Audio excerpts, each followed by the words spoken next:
Canada became its own country in 1867. By this time, it only had 4 provinces: Ontario, Quebec, New Brunswick, and Nova Scotia. And only 6 years later, 4 new provinces joined Canada: British Columbia, Manitoba, Northwest Territories, and Prince Edward Island. Mighty machines, big and mighty machines, working for you, doing mighty things there.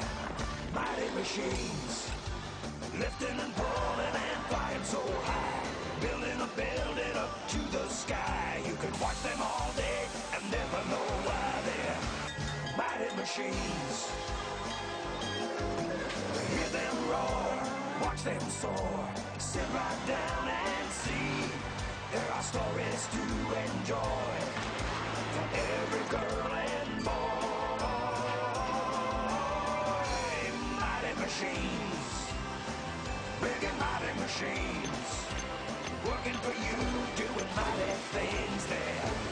Mighty machines, working for you, doing mighty things there. Mighty machines.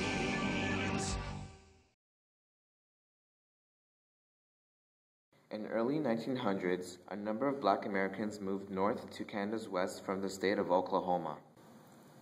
From the beginning of the 20th century, Sir Wilfrid Laurier, the Prime Minister at the time, persuaded people to migrate to Canada by telling them they will be given 65 hectares of land to grow crops on.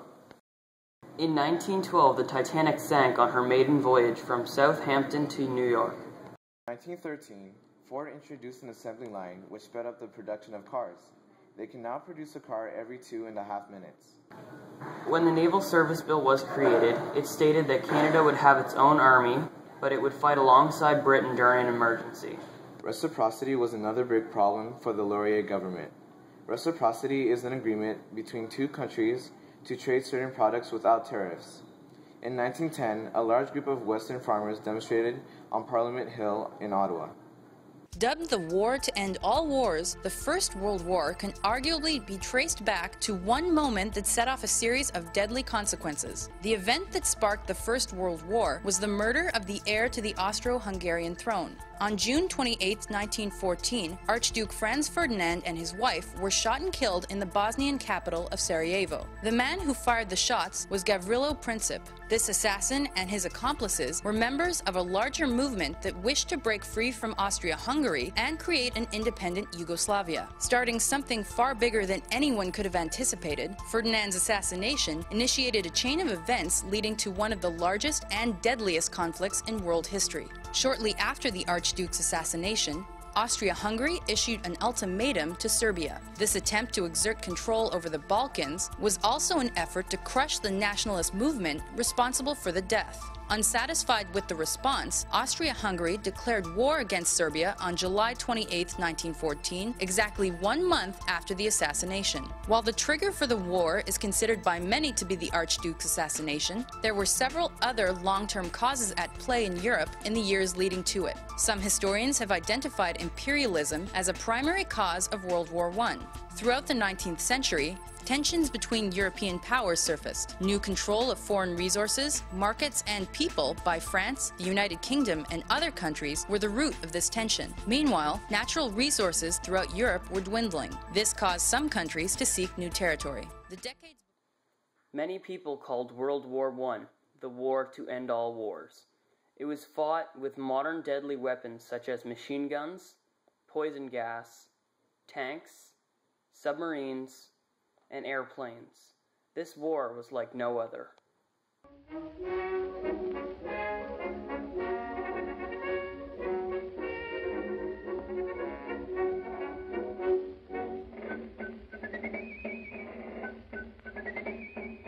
Yankee Doodle, blow your horn and call your sons to arms. Ypres was Canada's first major battle, which took place in Belgium in 1915.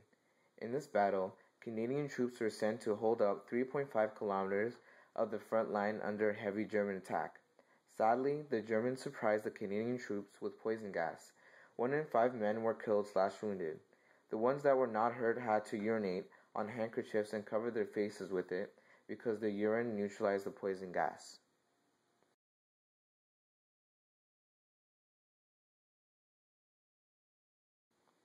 The Battle of Somme was held in France July 1st, 1916. British/Canadian soldiers were sent to take out the German machine gun at No Man's Land. Once the soldiers passed the barbed wire, they were murdered. For 141 days, the troops did their best and fought hard, and were marked as storm troops. But in the end, there were 57,470 British/Canadian casualties. This was Canada's most disastrous battle.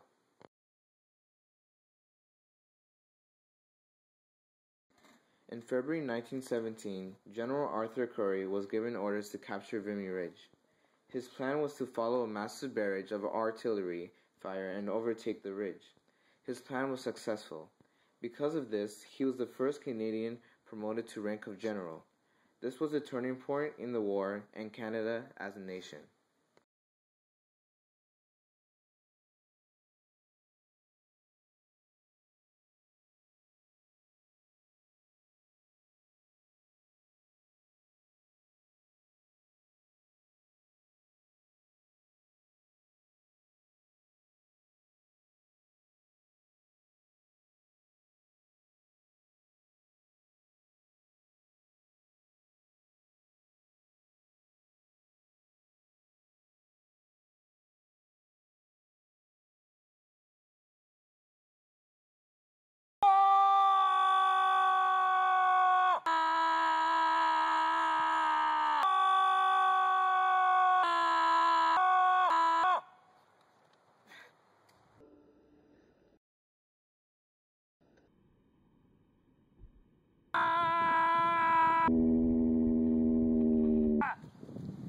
Huh?